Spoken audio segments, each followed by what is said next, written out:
I looked at my bank account. I got a lot of money in there for me, and I was like, I'm not going back to work. I quit my job. I'm gonna do the music full time. First beat I made that really I made money off of was in 2008. It was for Sean Price, and I was like, wow.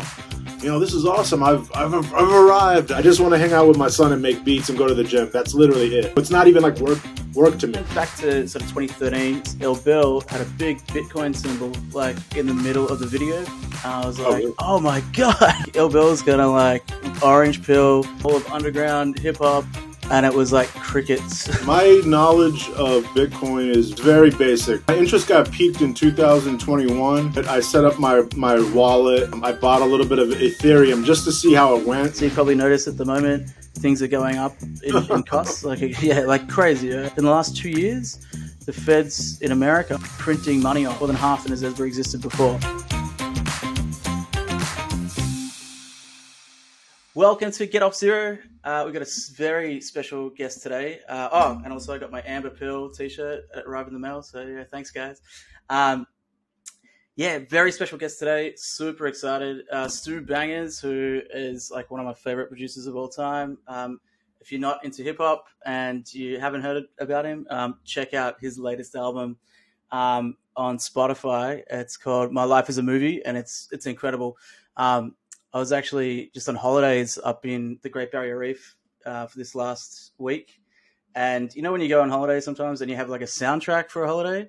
That was my soundtrack for the holiday. It was incredible. My favorite track was the Brooklyn one, Brooklyn Love. Just blew my mind. But yeah, it's such a good album. Welcome Stu. Thanks so much for doing this. Do you want to give us a bit about yourself? I know I did a bit of an intro, but like a bit about yourself and kind of what you're working on at the moment, because my feed is just constantly pumped with like your new stuff that you're doing all the time. But you probably have stuff you're working on at the moment. If you want to, sing that out and whatever stuff you have in the pipe. Yeah, sure. Thanks, man. My name's Stu Bangas. I've been making hip hop beats for about 15 years now. I worked with a lot of, guess you could call underground hip hop artists, Vinnie Paz from Jedi Mind Tricks, Sean Price, Capadonna from Wu-Tang Clan, quite a lengthy list of, pretty respected rappers, I would say. And, so you just mentioned the movie the album with RJ Payne, My Life is a Movie, that just came out. And then I've got an album coming out December 9th with Apathy, who's another rapper from Army of the Pharaohs, called he titled it King of Gods No Second. I think it drops December 9th.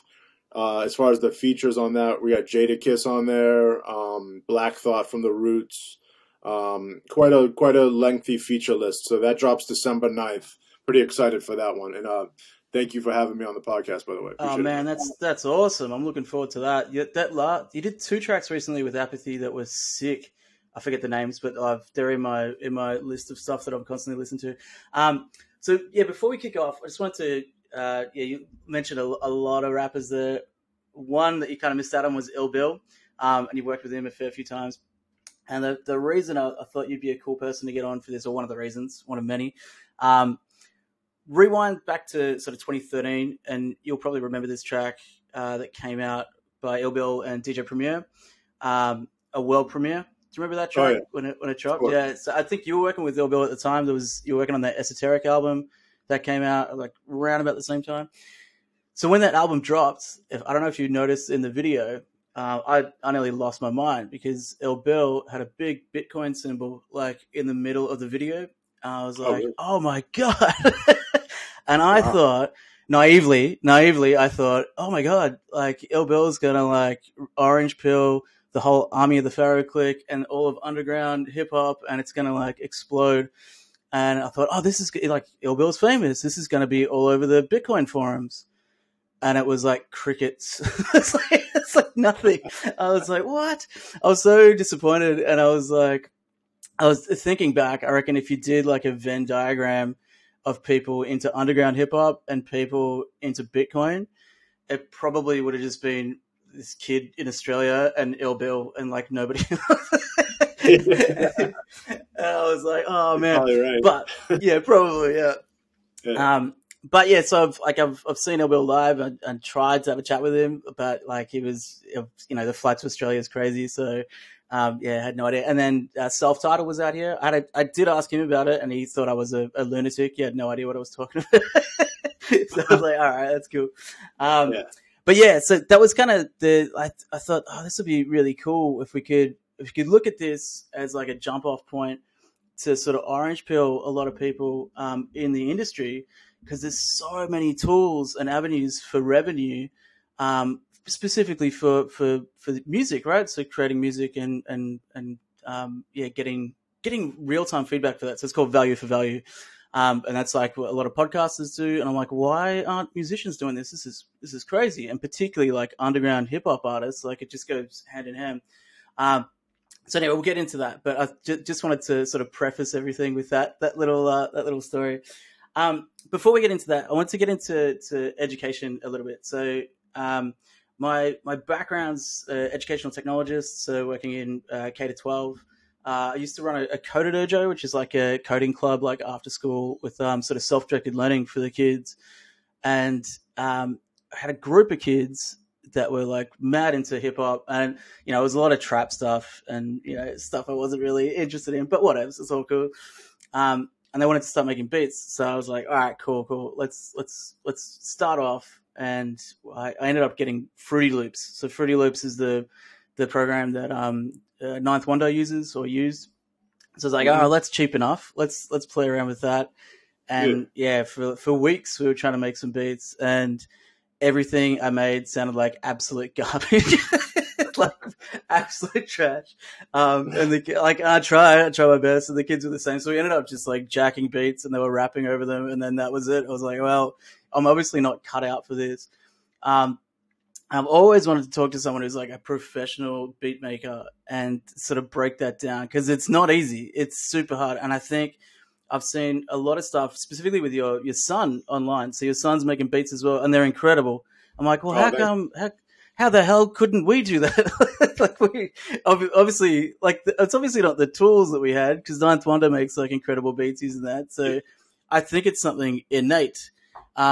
But do you reckon you could run us through like first your learning journey, and then maybe your son's as well? So like kind of how you got started making beats, and yeah, like the whole story there. Yeah, I guess I'll start with myself first. I was working construction during the summers when I was in college, and I think it was my sophomore year. I saved up and bought a pair of Technique turntables. They're, you know, a few grand, and I got a nice mixer, and I wanted to be a DJ. You know, everybody was into vinyl. That was probably 1998, 99, 2000, around that time. And I brought the turntables back to college. I was living about 8 hours from my parents' house where I would stay in the summers. And I had no idea what I was doing with the turntables. Like, I didn't know where to begin. And how to scratch, how to blend, anything. But there was a guy living there who knew how to mix. And he taught me how to mix, and then he taught me how to juggle. You would put like stickers at the points on the records you want to bring it back to, so you had a visualization cue for it. You bring it back, turn the fader over here, bring it back. Anyways, it was pretty cool because it was a guy that was a random guy, kind of, I guess you could call him like a hillbilly or like a country bumpkin, I guess you would say. You wouldn't think he would know what he was doing, but he was really good. And he taught me, so he taught me that. Then the next year, my close friend from grade school on had bought an MPC, and he was one of those guys you would probably call like his IQ was very high, so he could pick up anything like that. He taught me how to start chopping samples, and but I found that the reason I brought the turntables was I implemented the same strategy, blending the drums with the sample. You just get them to match up the same tempo. And then once you have that, to take it to the next level, you start chopping it up. And when you chop something up, you want an easy way to do it is kick, snare, kick, snare, kick, snare. So it's like boom. Say you got a beat that's like boom, boom, clap, boom, boom, boom, clap. You're chopping it boom, boom, clap, boom, boom, boom, clap. So you got 4 chops. So then you can play those back, and then you do the same thing with the music. You chop it, you can chop it, and then you can take it further and start chopping like twice as much. Do you know what I mean? So yep. Once you have it blended, you can start chopping, and then you can play your own. You can take a loop and turn it into your own creation. So that's how I learned, and I just practiced that for a year. I've been making beats for, oh geez, what is it, 2023? At least 10 years now, maybe longer. Probably no longer. Probably, yeah. Probably like closer to 20. Good Lord, I'm getting old. Anyways, so that was like my journey. Then with my son, so it was COVID had just hit, and I was actually, at the time, I was doing my music thing, but I was also working at a rehab for people with substance abuse. I was a clinician. I would, people were trying to get off of drugs, trying to quit drinking, but I was making beats, and my music finally was starting to pick up steam. Like, I had done the album with Ill Bill. The Bobo from Cypress Hill asked me to do an album with him. That came out, and Incredible. We were making money. Thank you, bro. Thank you. So we got sent back from work because of COVID. They're like, everybody has to stay home. I don't know what it was like over there, but that's what it was like over here. And it was insane here. Yeah, it was insane, bro. So ours was because I'm in Melbourne, in Victoria, the #1 lockdown city in the whole world. So we were just locked down for 2 years, basically. It was insane. Curfews and everything, bananas. No freedom, basically. Nah. Anyway. Zip. So, yeah, so I was like, I got sent home. He got sent home from school. His mother, when we were together, she was at home. And it's like, we're just sitting here with our thumb up our ass. And I was like, well, I looked at my bank account. I got a lot of money in there for me. And I was like, I'm not going back to work. I quit my job. I'm going to do the music full time. So since then, I've been going full time. But so I had my son with me at that time. I was like, here, come here with me to the MPC. And I would chop up some samples for him and see. And I'll be like, play this. And then he would do it. Then I'll be like, all right, play the drums back how I do it. And he would do it. Then I'd be like, all right, let's turn the drums on. Now play the sample over it. And he's got the rhythm. So he's got that innate part of it. But yeah, so it's really, there's just so many ways you can chop up music, chop a sample, and so many patterns. And that's really what it is, my man. And I think anybody could do it. Like if you gave me like 2 hours of your time or like 8 hours of your time, I'd have you making beats in no time. I run a Patreon page that's like a subscription based page where I give a lot of tutorials, and I've got a good amount of subscribers on there. So if you're ever interested, let me know, man. Definitely. No, I'll definitely jump in. What sort of hardware do you need for that? So obviously an MPC? For me, yeah. Well, I use an MPC, so I would say most people use that. But you can apply the same principles if you know if you have the equipment and you know how to use your equipment.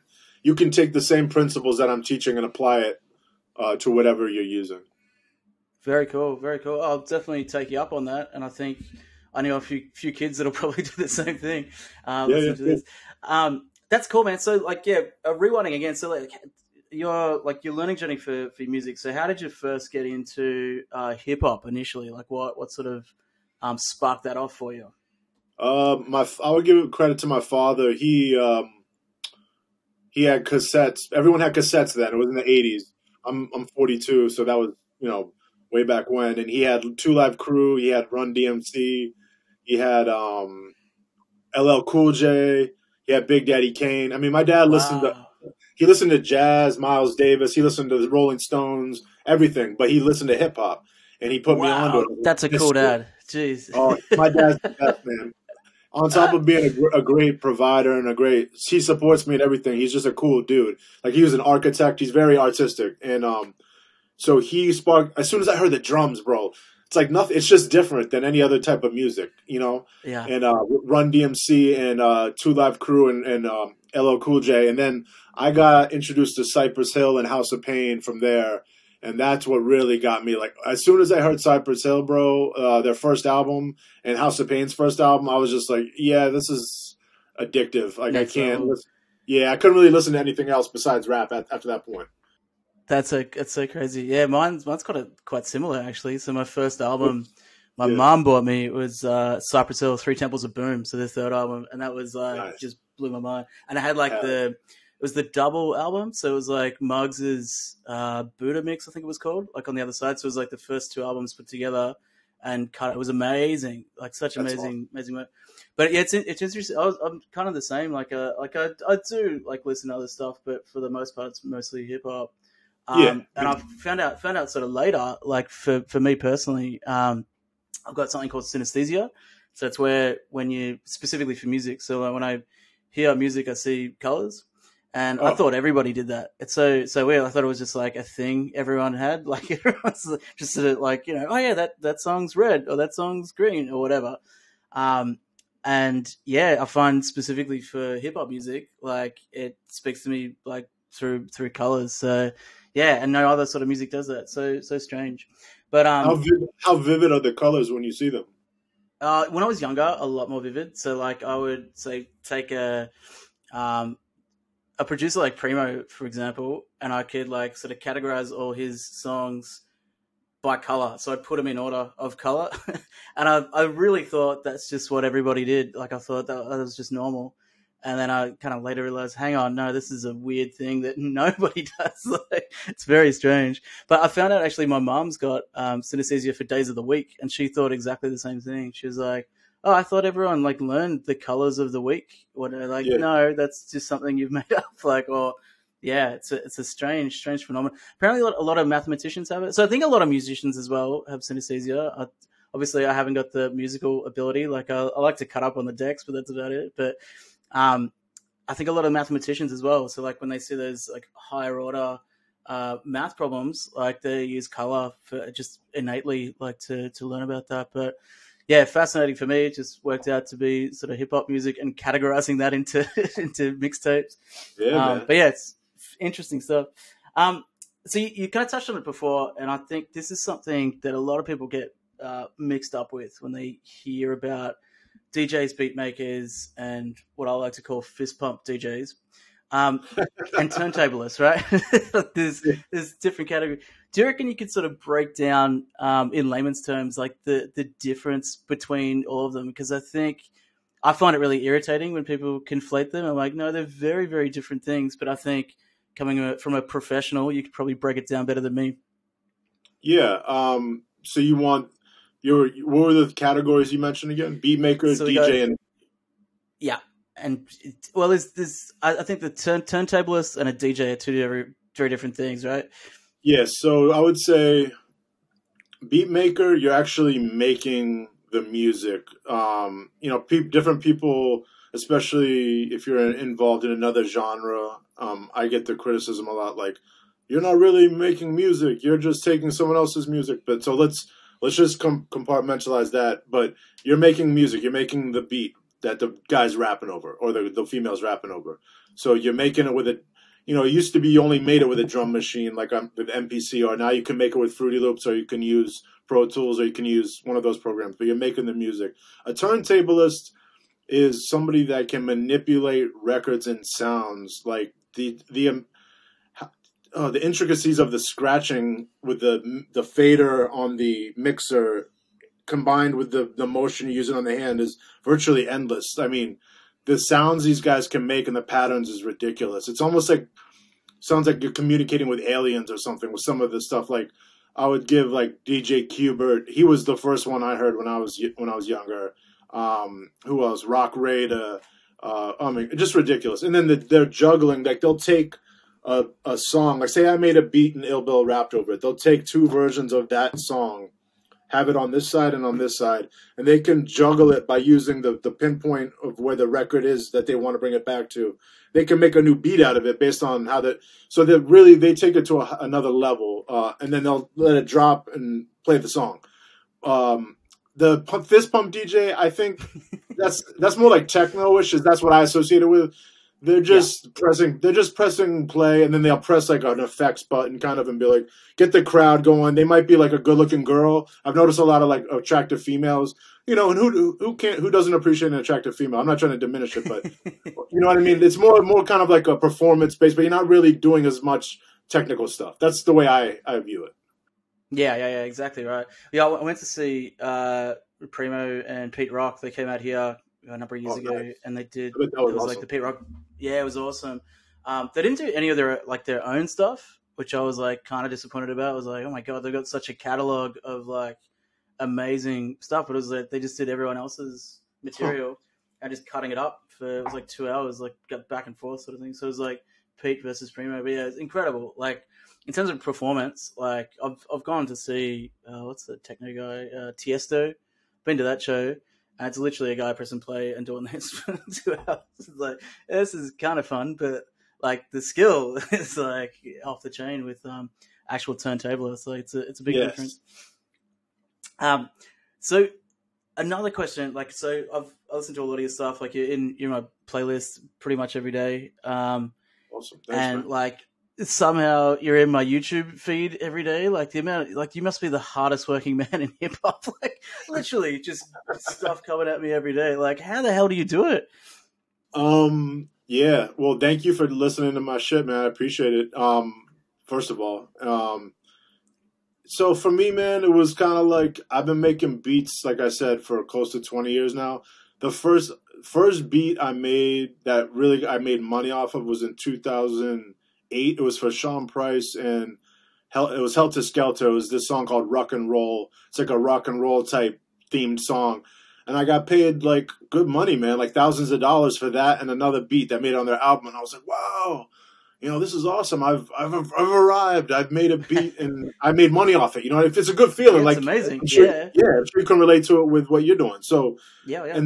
But at that point in time, I was drinking heavily. I was making maybe like 1 or 2 beats a week, and I thought that was good enough. It's not good enough, bro. Like you can be as talented as you want, and I'm not saying like I think I'm pretty talented, but I'm not like light years above everyone else. So it's more how much work you put in. And that's what I realized. It was like, I have to work at this every day or else I'm not going to feel satisfied and I'm not going to make progress.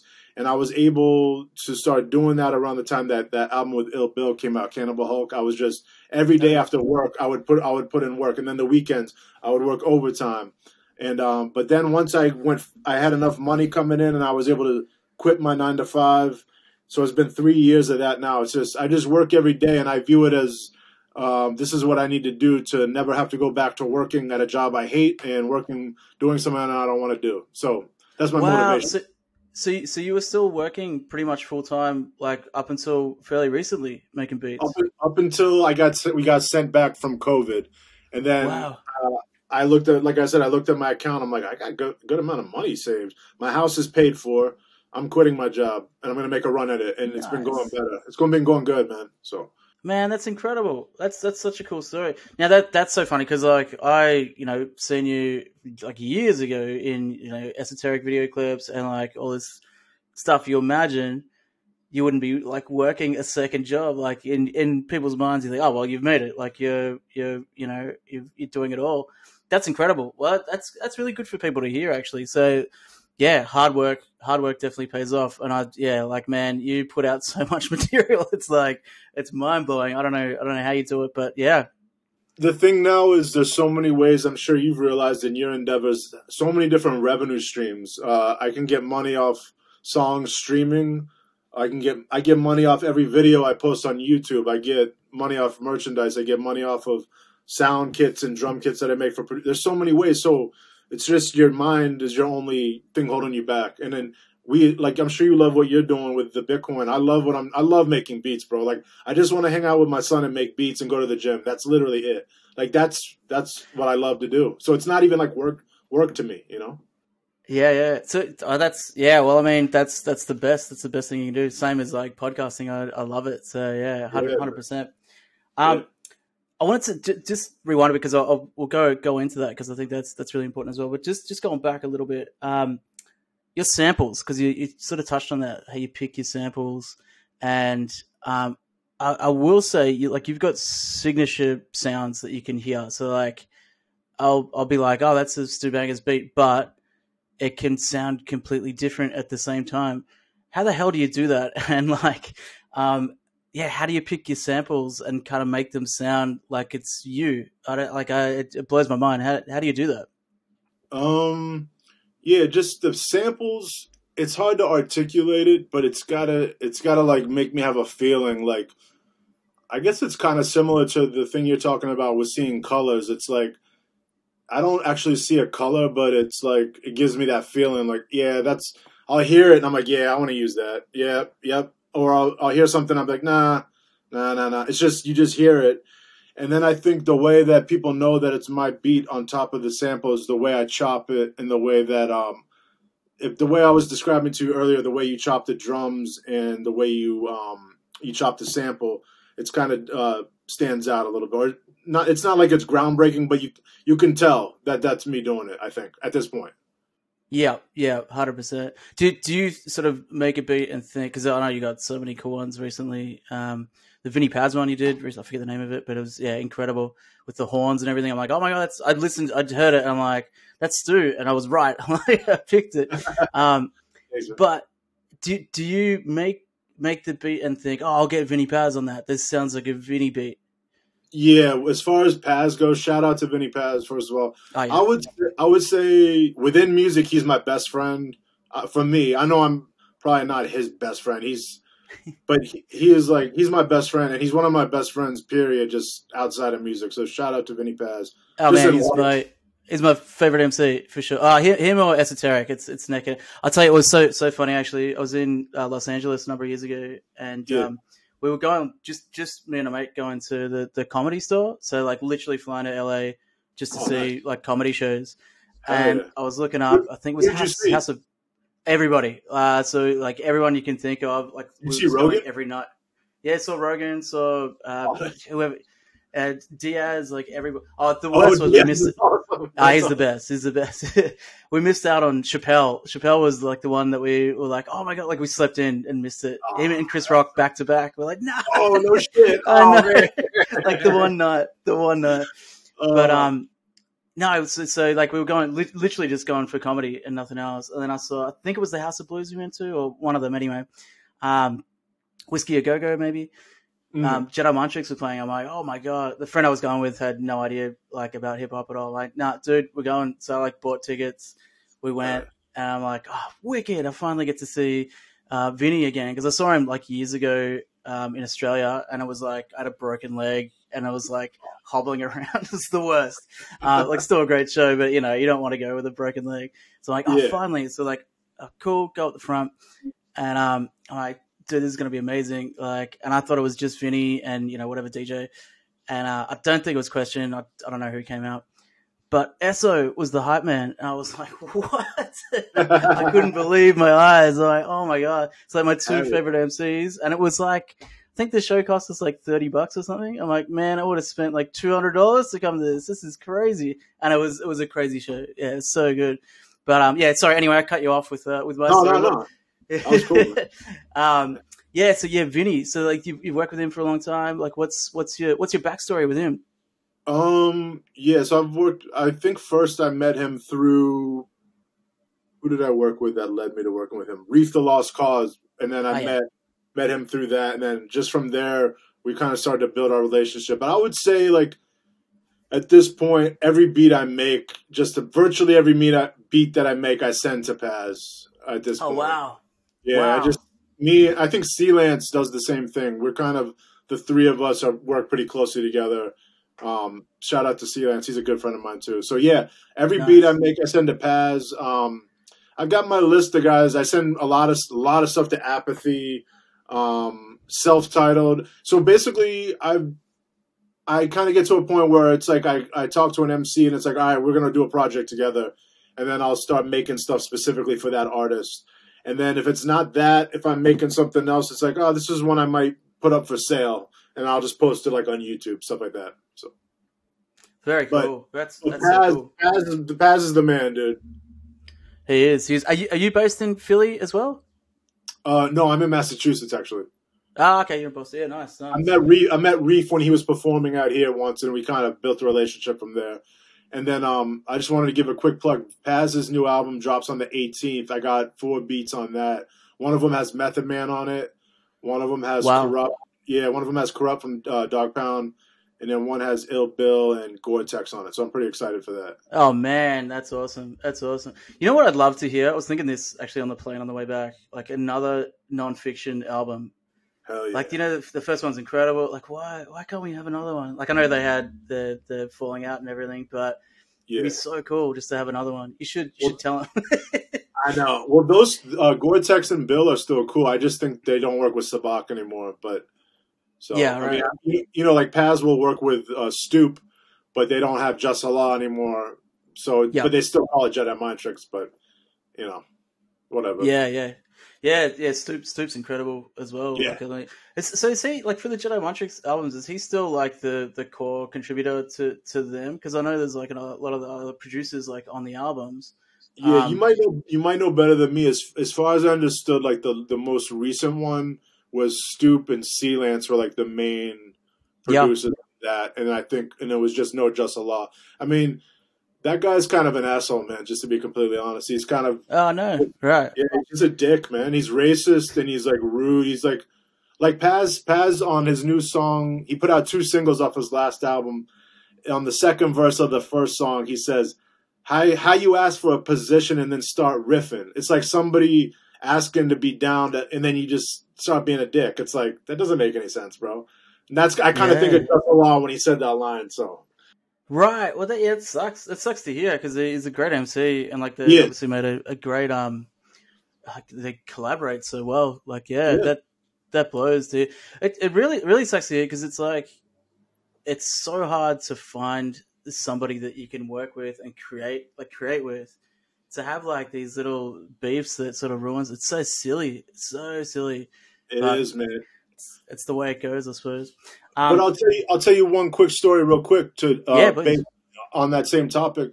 I took young Bangas, my son, and my close friend went to see Ill Bill, KRS-One in Cypress Hill on the Halloween show in Boston.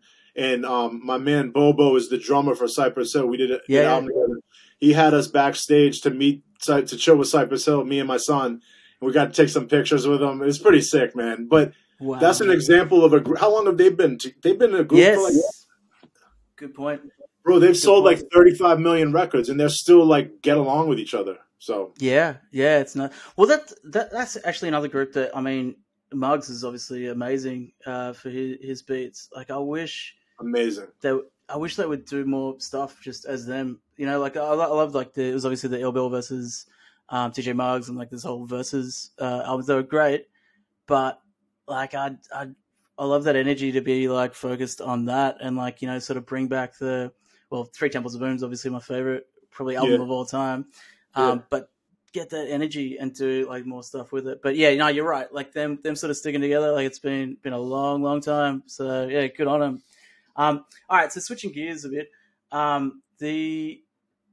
I was just going to get into, so like the obviously the music stuff is really interesting, but you sort of touched on it with the revenue streams. And then I've got more music questions after this as well. I could probably talk to you all day. We'll do a part 2. Yeah. So revenue streams at the moment. So obviously, like probably, I'm just guessing Bandcamp's a big aspect of that, and then streaming services like Spotify, YouTube, and then you mentioned Patreon as well. Like, what's the number one for artists at the moment that you know personally? I suppose like you can't speak for everybody, but in terms of the sort of underground hip hop industry, like where do they make the most, do you reckon, out of all those streams? I would say there's still a heavy.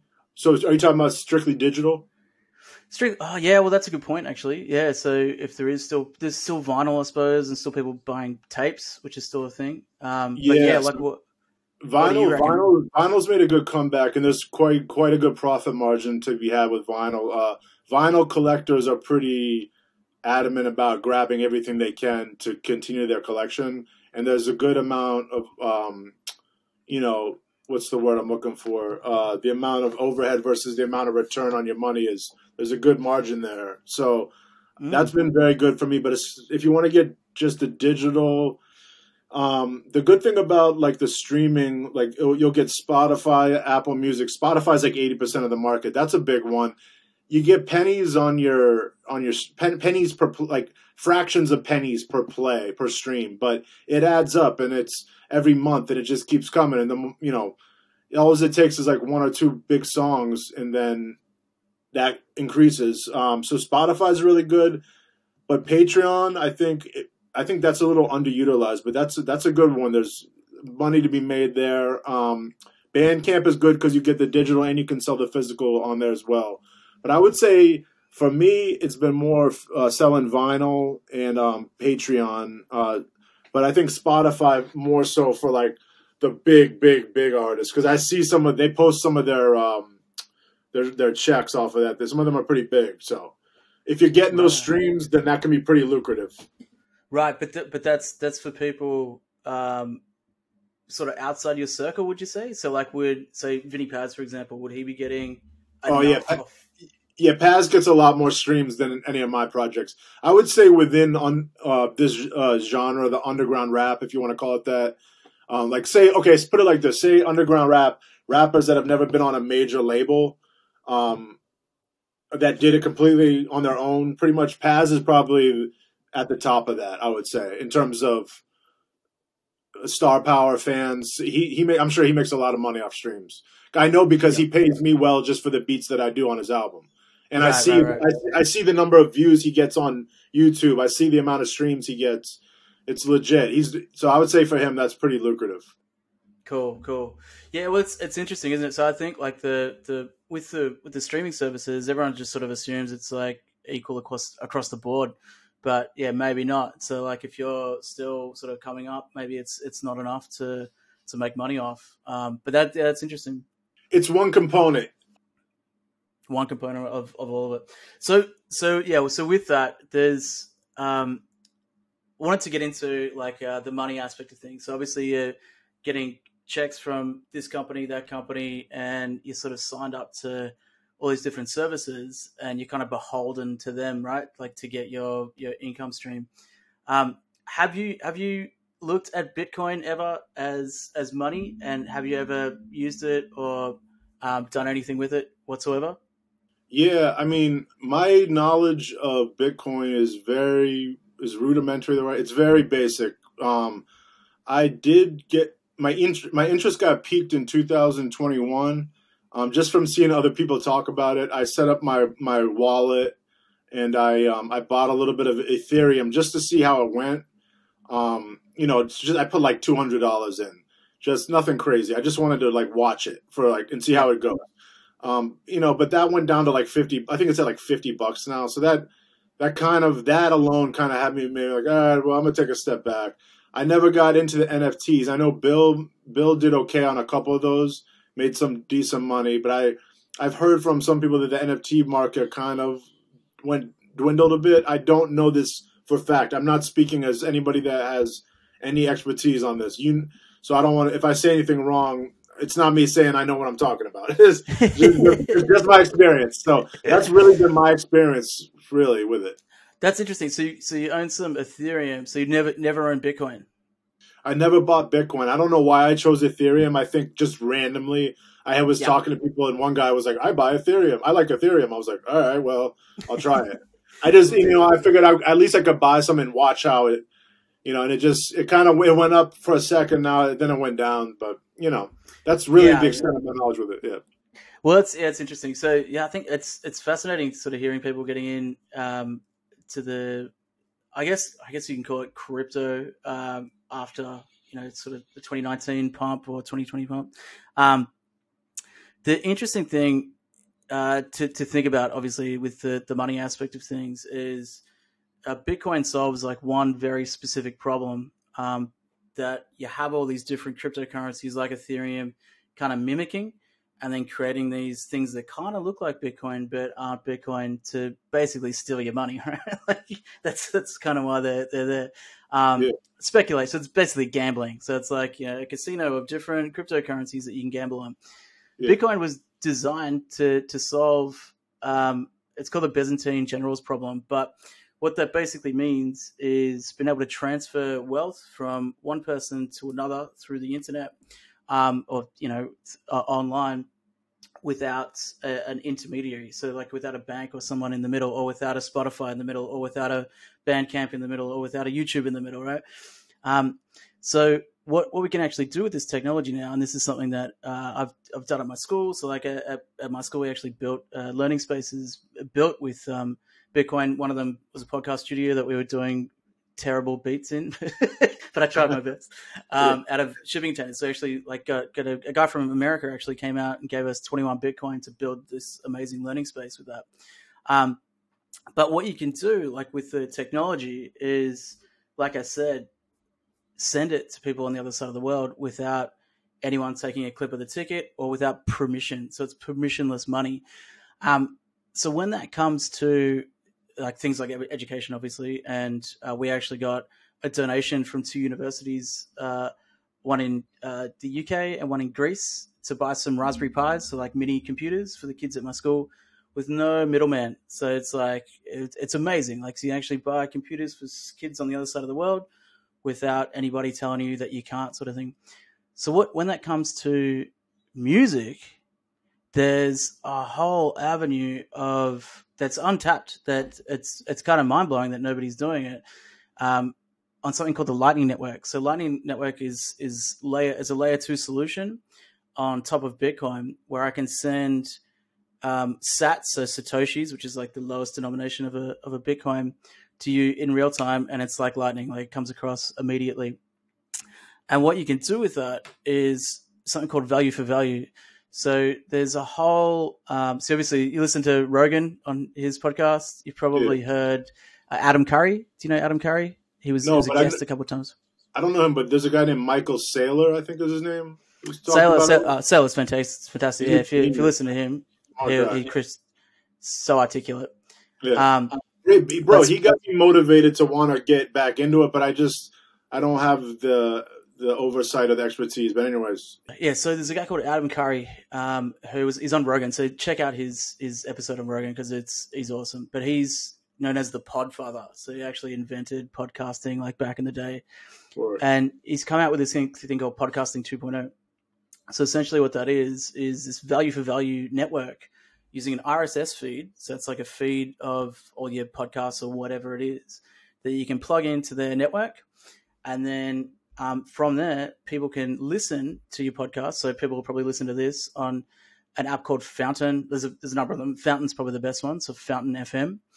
And as they're listening, they're streaming Bitcoin to you in real time. So you can actually watch. So like as they're listening to us talk, people can actually stream sats. So you're getting them like to your wallet through this app, through the internet, like in real time, from the listener. So it's not through Spotify, it's not through any gatekeepers. It's from an individual.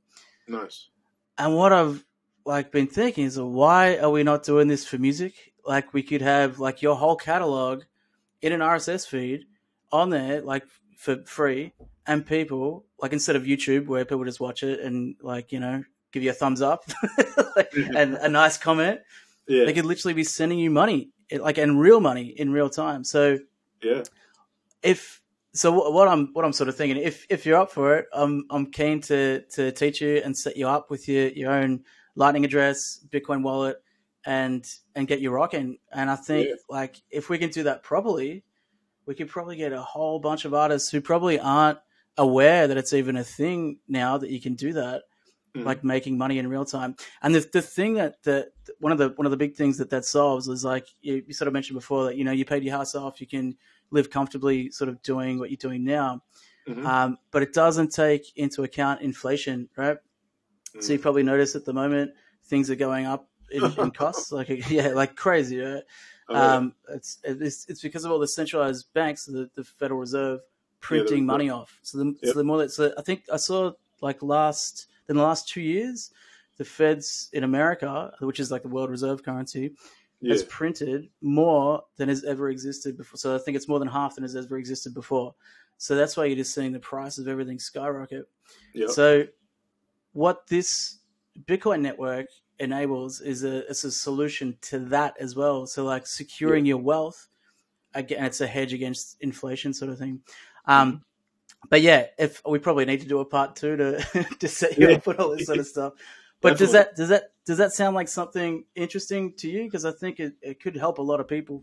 Yeah, it does. I mean, I don't ever say no to any discussion about another revenue stream, because the way this business is first of all, revenue streams keep changing with the times, and you want to stay up to date with everything. And I admittedly am not with Bitcoin, so yeah, I'm interested. Like, just for instance, like the other day, a guy hit me up about making my own weed strain, like, you know, the Stu Bangas weed strain. I never thought about that. So it's just, I'm open to any discussion to make money, so I can, you know, keep doing what I'm doing. You know what I mean?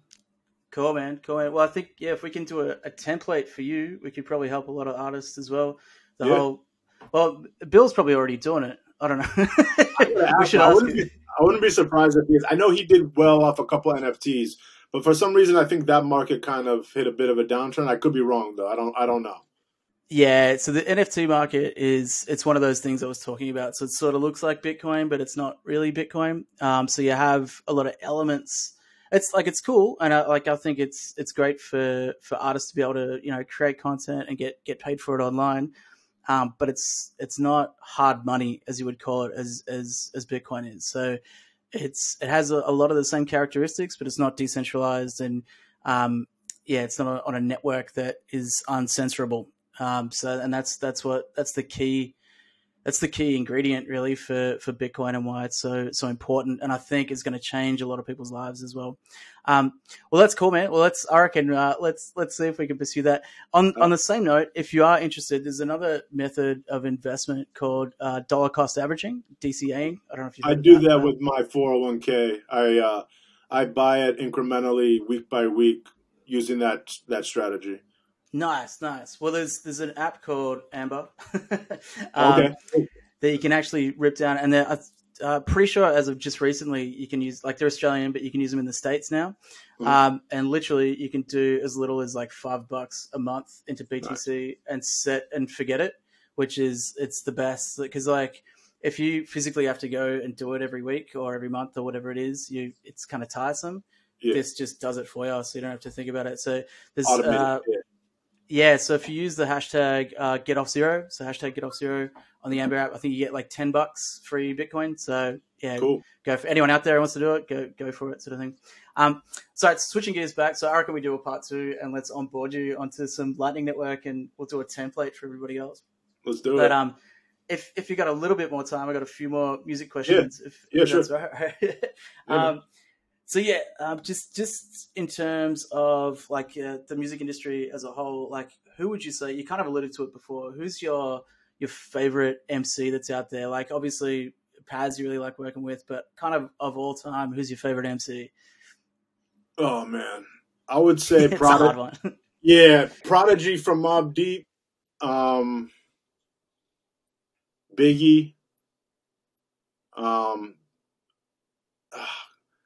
those two seem to always remain in my top 5, but Prodigy probably for me, just as he has the it factor, his voice, the time I grew up listening to him. I would say Prodigy from Mobb Deep for me. Mobb Deep, yeah, amazing catalog of albums those guys had. Like, so man. Cool. Yeah. And besides yourself, obviously, and besides, I'd say Primo, because everyone says Primo, right? Yeah. Who's your favorite producer or beat maker? All right, so it was Alchemist back in the early 2000s. He even surpassed Primo for me, but He's not. Yeah, at one point, briefly, but I mean, he's not really using the same format that he used back then. So I've kind of. I mean, he doesn't use drums half the time anymore. He doesn't, and when he uses drums, it's not the same as it used to be. I would say, but of all time, Primo, Muggs, Alchemist, those are my top 3 right there, I would say. And then, just in general, like as a producer in general, Rick Rubin, I don't know if you saw him on Rogan the other day, but he's just, what an amazing guy, huh? And then just incredibly talented dude. Yeah, it was a really good interview, actually. Yeah, just awesome. Kind of going down all the different avenues of his like life and the way he talks about making music as well. I was like, wow, Rogan described him as a magician. I'm like, yeah, that's exactly what he is. A music magician for sure. Yeah. I'm gonna get his book. He's dropping a book, I think in February. I'm definitely gonna grab that. Hell yeah. Well, if you're an avid reader, I've got a bunch of recommendations for you as well for books. So I'll send you some of those as well for Bitcoin specifically. Cool, man. But there's some good ones to get off zero. Thanks so much, Stu. This has been amazing. Yeah. Like, I think, thank you so much for doing the podcast. I hope hopefully you can get off zero and we can build some sort of open framework for other artists to follow. And I think specifically like the rest of the Pharaohs, I think would be awesome to sort of onboard them to Bitcoin, like I thought was happening in 2013, but obviously not at all. But yeah, thanks again, and yeah, say hi to Paz if you can for me. That would make my day. I will. Thank you for having me too. Thanks, buddy. Talk soon. All right, you take care.